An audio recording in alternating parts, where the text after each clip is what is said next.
Imagine waking up not to an alarm clock, but to the sound of gulls over the fjord and the smell of smoke from your turf-roofed house. Welcome to the Viking Age, not of fierce warriors or dragon-headed ships, but of farmers. Because most Vikings weren't raiders, they were hard-working people tending their land, animals, and families. Today, we're spending a day back then as a Viking farmer. The sun creeps over the rugged Norwegian hills. Our Viking farmer, let's call him Eirik, wakes up wrapped in wool blankets inside a smoky longhouse shared with his wife, children, and animals. It's cold, always cold. The only warmth comes from the central hearth where the first embers glow under yesterday's ashes. His wife, Astrid, stirs them to life while the smell of barley porridge fills the room. Breakfast isn't grand. Porridge with dried berries, maybe a bit of goat milk if animals are producing. It's simple, but it fuels the work ahead. Eirik steps outside. His boots sink into damp soil. The air is sharp and smells of sea and earth. Around him, the heartbeat of Viking life, the farm.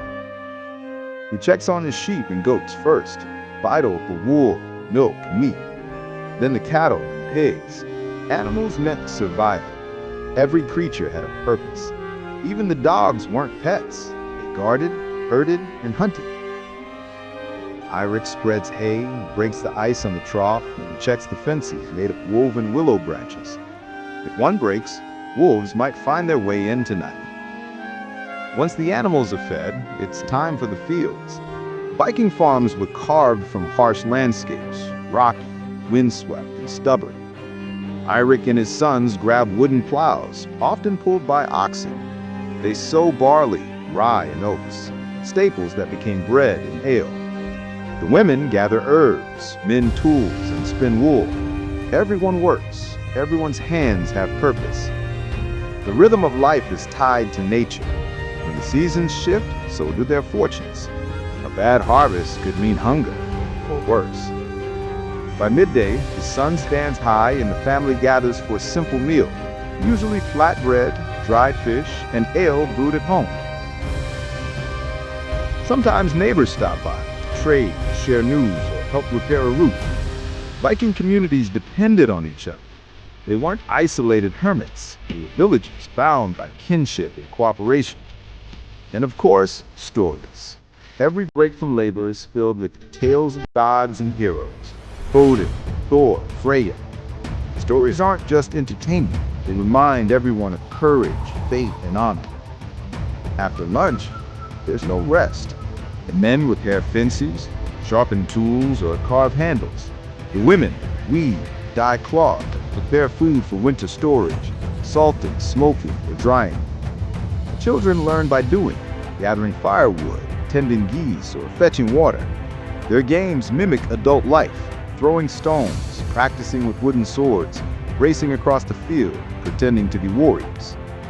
Life may seem simple, but it's never easy. Everything revolves around preparation for the next harvest, the next storm, the next winter. As the sun sinks behind the mountains, the family gathers once more around the fire. Smoke curls through the hole in the roof as Astrid serves stew made of root vegetables and salted meat.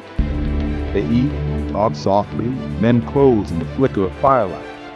The longhouse hums with quiet warmth, tired bodies, full bellies, and the comfort of survival.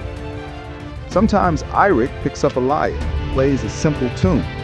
Music was rare, but sacred, a moment to honor the gods in the day's hard work. Outside, stars blaze across the northern sky.